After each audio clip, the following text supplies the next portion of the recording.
This is the Global Podcast Network, where executives and professionals connect, share, and inspire. Stay tuned for the conversations that drive success.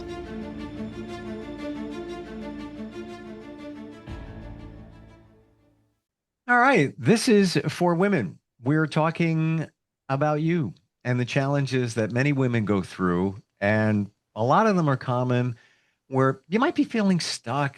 You're doing life, you got a family, job, maybe two, a lot going on there.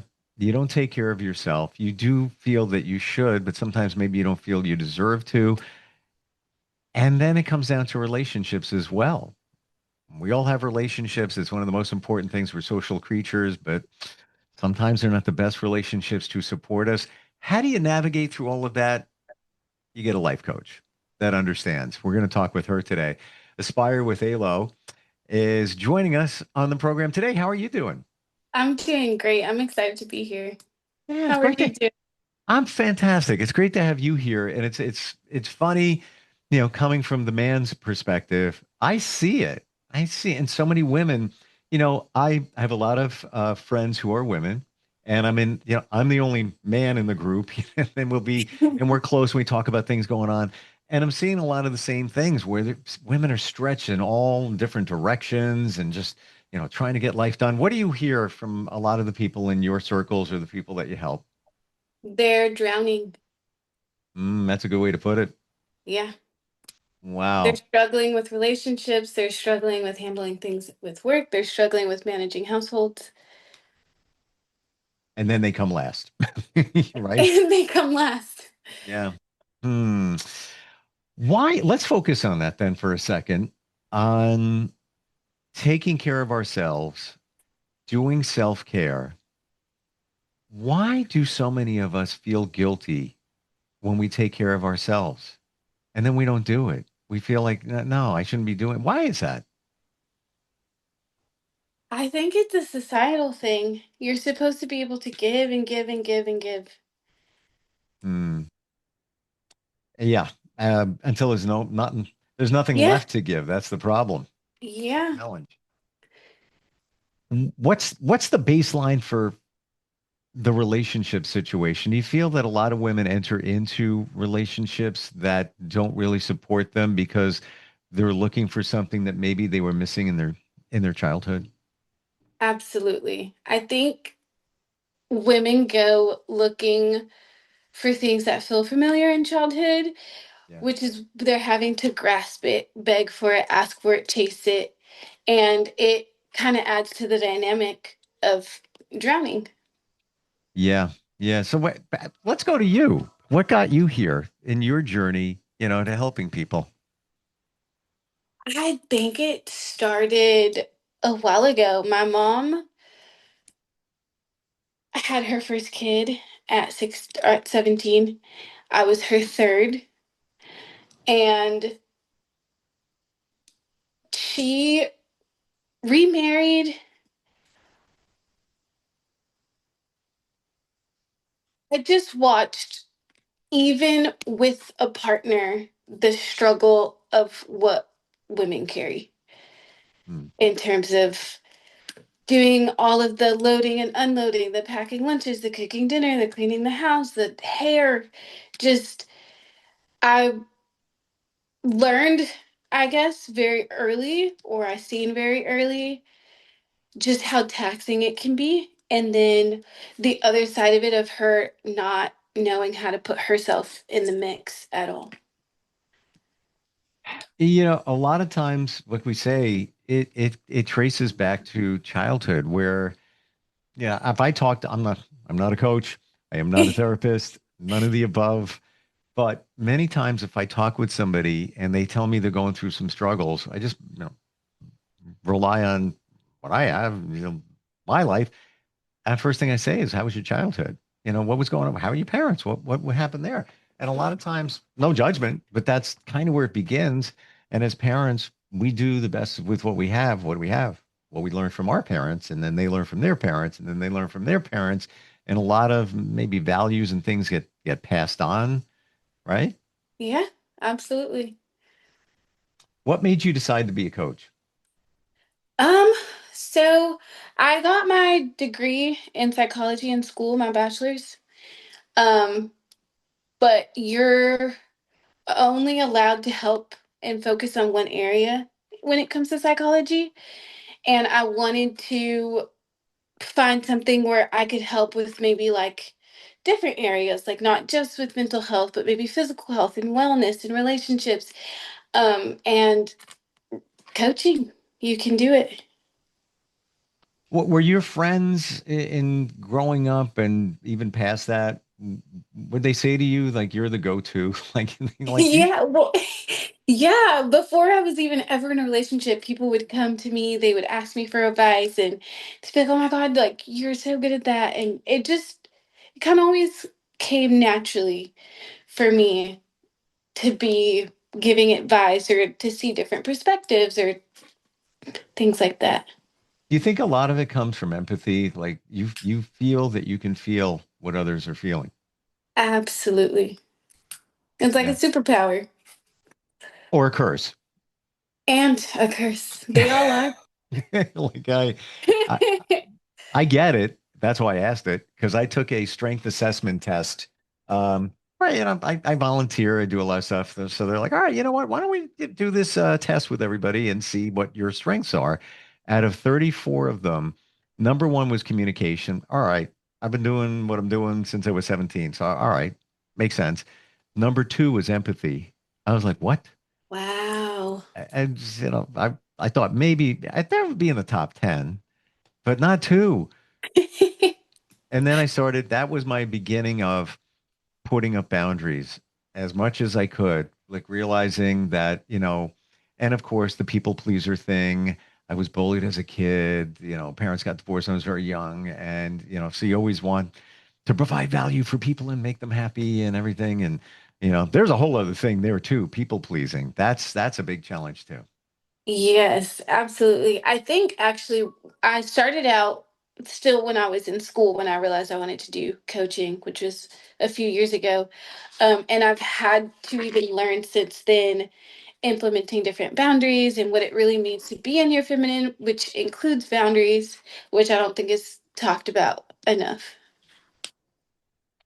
How do you describe boundaries? I would describe boundaries as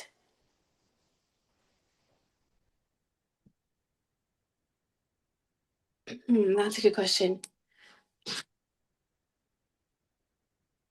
Like I'll give you an example where it came for me in my area, yeah, kind of clear. I was sitting Uh-huh. here a year ago.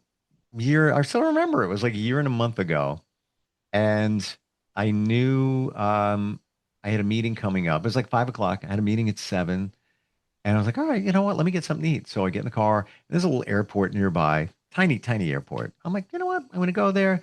Nice day out. Put the windows down. A little breeze coming through. Gonna dashboard dine. Maybe see a plane take off. Whatever.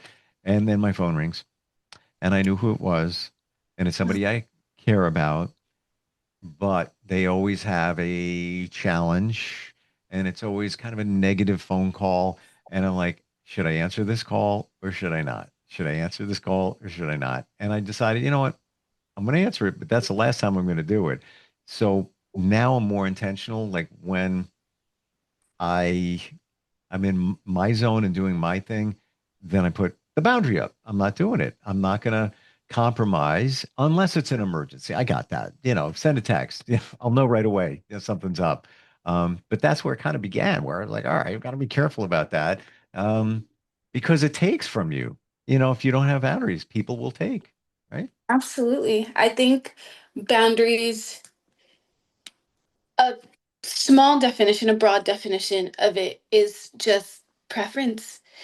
Like what your body needs, what your mind needs, what your spirit needs, and being able to be aware of that in yourself to give yourself what you need. Yeah, well, that's a whole, now we're into self-care. So many of us don't do that, but yeah, like that's where I learned too. Like that's where it was going wrong. Like I wouldn't even go to the doctor. I would wait thing, typical man, but Yeah. it's not good. After a period of time, your body needs to be like a car. You can't keep driving the car without changing the oil, checking the tires, and things like that. Walk me through the process. When you're working with somebody, how does it start? I got to believe that it's almost as if you're like an investigator, CSI investigator, ALOS, going to find out what's going on there so you can better help somebody. Walk us through that. Yeah, what I do typically is I ask for their top three goals. Okay. Let's say I want to have more time for myself, I want a better relationship with my husband, and I want to communicate with my son better. I take those goals and I ask them where they feel like they are. So now we have an A and we have a B, and I kind of bridge the gap. That's where I typically start. And usually, when people talk, you kind of start to get the story of like, oh, I see. I've never heard somebody say, "Give me your top three goals." And as simple as that sounds, nobody ever talks about it. I think that's fantastic. Because we know what our number one, most of us know what a number one goal is. Whether it's make more money, whether it's get in shape, improve the relationship, your close relationship or ships. But the rest of that, like we don't think about the other ones there.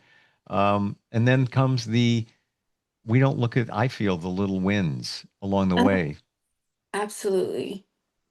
Yeah, it's like we're in an Amazon world where, I press the button and it's coming by 3 o'clock this afternoon, and I expect it, but that's not the way the rest of life works. It's a slow roll, and it can get frustrating. How do you stay on track? Or what do you suggest to people when they're working toward their goals, but every day is just a little bit more. Um, Suggestions on staying focused and staying on the path. I think my top goal, which is a little different, I think, is to do things that feel good. Not everything on your journey of reaching your goals will feel good, but I think something as small as like rewarding yourself with something that feels good, like keeps that momentum, if that makes sense. Yeah. So let's say you have an anxious attachment and you are waiting to hear back from a text and you don't want to overwhelm and you don't want to stress something like, well, every day that I wait, I can go and buy myself a book from Barnes and Nobles or something like that, just so you it's something that helps you keep on track, but it's also something that doesn't have you sinking in anxiety and childhood triggers. Yep. Like a little reward. Give Yeah, yourself a little reward. So, and if you don't spend money on it, it's just something you do for yourself. So absolutely. what are you doing? What's the most recent thing that you're doing? Could be a one-off, could be on a regular basis. What are you doing that makes you feel good or makes you happy? Can be anything. One thing is I'm learning how to read music again. Good for you. Yeah. I Wow. don't know what it is about it.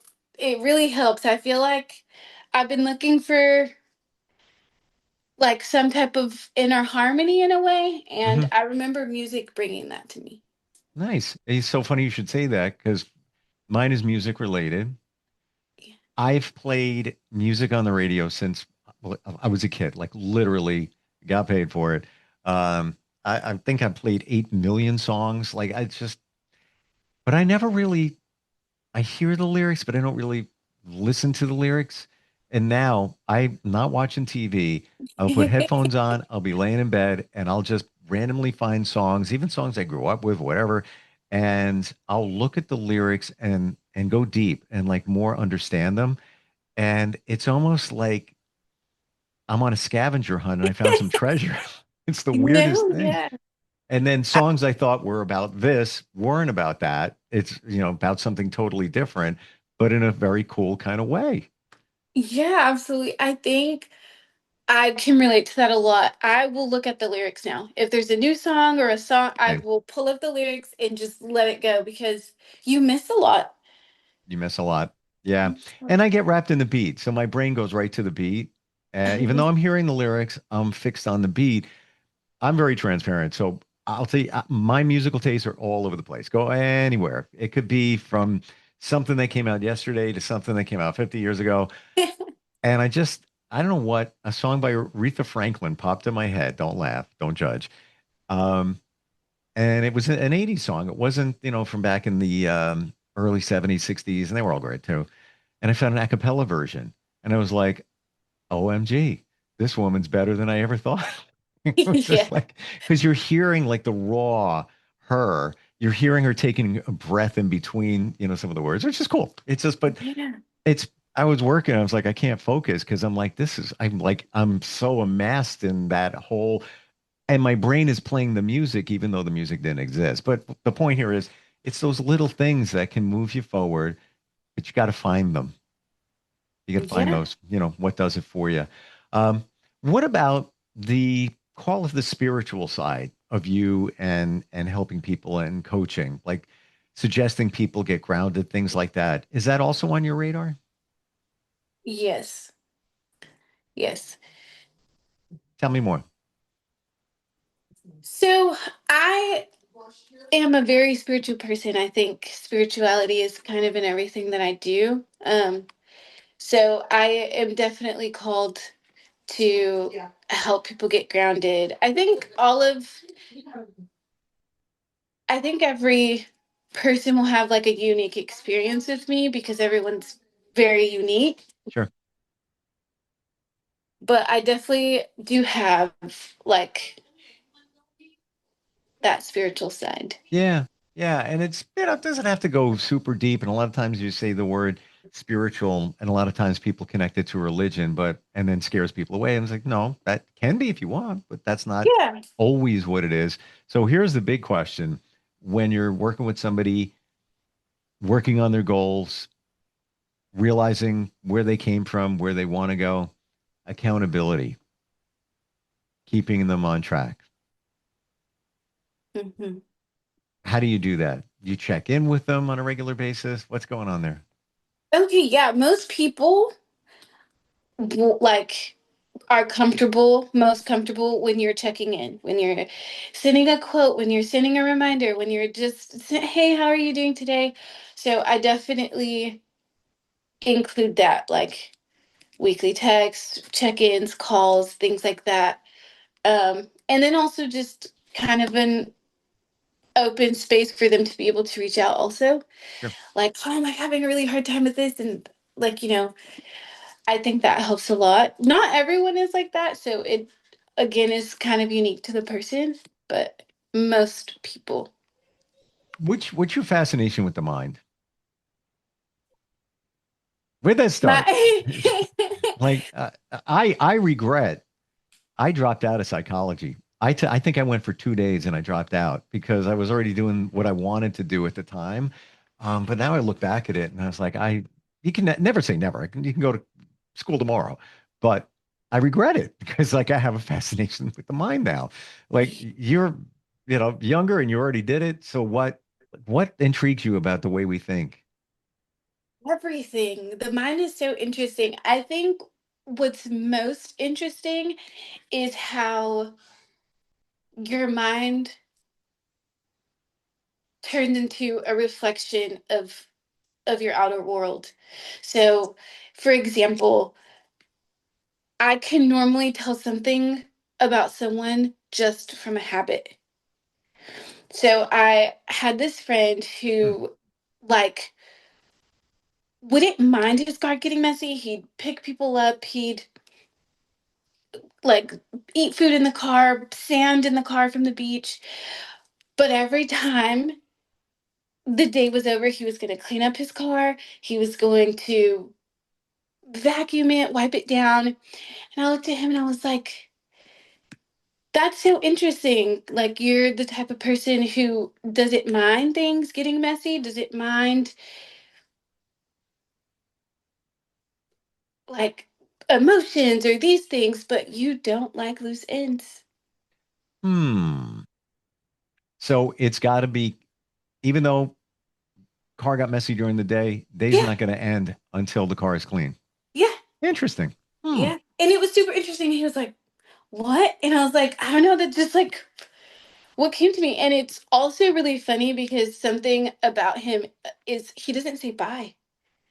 He says in what? He doesn't say bye. He says see ya, and Hmm. it's very interesting. That is interesting when you think about it because he's afraid to end something in that way, Uh but huh. he wants to make sure his car is clean. Like when you think it's funny you pick up on that. Yeah, I would never now I'm going to pay more attention like when it's people crazy. All the habits, like if you watch people's habits, it'll tell you a lot about them. like I've been on tech support with people and they end the phone call and a lot of times they're different countries, cultures, whatever, but a lot of times they'll say bye for now and I'm thinking for now I'm not going to talk to you again.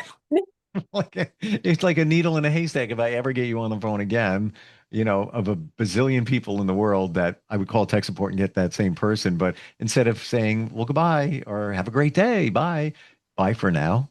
Nothing wrong with it, but you try to think of like why somebody is saying that. And I heard this, I'm going to just share it real quick, talking about things that we bring from childhood to adulthood.